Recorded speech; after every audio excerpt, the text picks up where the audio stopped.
నమస్తే welcome to mega 9 TV నేను సిరాజ్. ఆంధ్రప్రదేశ్ రాష్ట్రాన్ని అన్ని రంగాల్లో ముందుంచేందుకు కూటమి ప్రభుత్వం ఎంతో కృషి చేస్తుంది.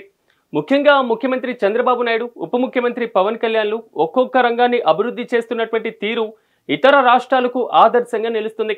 ఇప్పటికే పల్లెల అభివృద్ధికి పవన్ కళ్యాణ్ ఎంతో చేస్తున్నారు.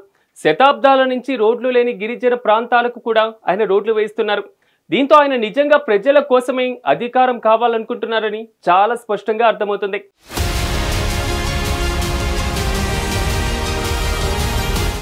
అయితే కూటమి ప్రభుత్వం ఇక్కడితో ఆగలేదు.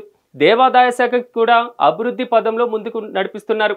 ఇప్పటికే శ్రీశైలం ఆలయ అధికారులు, పూజారులు ఉప ముఖ్యమంత్రిని కలిశారు. ఆలయ అభివృద్ధి కోసం ఏం కావాలో ఆయనకు వివరించారు. అనంతరం మల్లికార్జున స్వామి ఆలయ సమగ్రాభివృద్ధికి ఒక బృహత్ ప్రణాళికకు శ్రీకారం చుట్టింది ప్రభుత్వం. ఇందులో భాగంగానే ఈ నెల 5న ముఖ్యమంత్రి చంద్రబాబు అధ్యక్షతన సమావేశం జరగనుంది.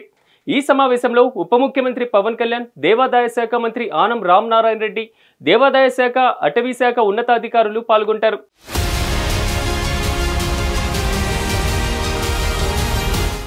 దేవస్థానాన్ని సమగ్రమైనటువంటి మాస్టర్ ప్లాన్తో దివ్యక్షేత్రంగా అభివృద్ధి చేసేందుకు ప్రణాళికలు సిద్ధం చేయాలని ముఖ్యమంత్రి చంద్రబాబు దేవాదాయ శాఖ అధికారులకు ఆదేశించారు.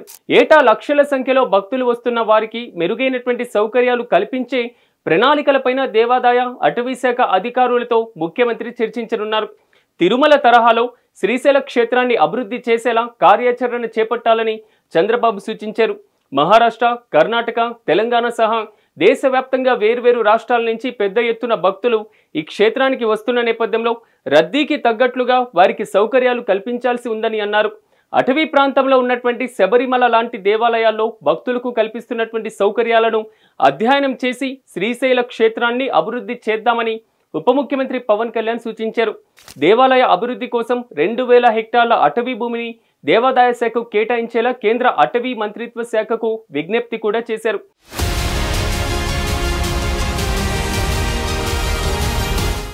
అయితే ఈ నెల 16న ప్రధానమంత్రి మోదీ మల్లికార్జున స్వామిని దర్శించుకునేందుకు శ్రీశైలం రానున్నారు. ఈ నేపథ్యంలోనే ప్రధాని మోదీతో ఆలయ అభివృద్ధిపైన చర్చించాలని సమీక్షలో నిర్ణయం తీసుకున్నారు. అయితే మొత్తం అభివృద్ధి చేసేందుకు 1657 కోట్ల రూపాయలు అవసరమవుతుంది. ప్రణాళికకు మోదీ ఓకే చెప్తే శ్రీశైల క్షేత్రానికి జాతీయ రహదారులను సైతం అనుసంధానం చేస్తారు. దోర్నాల, సుండిపెంట, ఈగలపెంట, ఇతర ప్రాంతాల సమీపంలో ఉన్నటువంటి జాతీయ రహదారులను దేవాలయానికి కనెక్ట్ చేసేలా ప్రణాళిక ఉంటుంది. ఇక ఆధ్యాత్మికంగా, పర్యాటక ప్రాంతంగా, పర్యావరణ పరంగా శ్రీశైలాన్ని అభివృద్ధి చేసేలా ప్రణాళికలు ఉండబోతున్నాయి.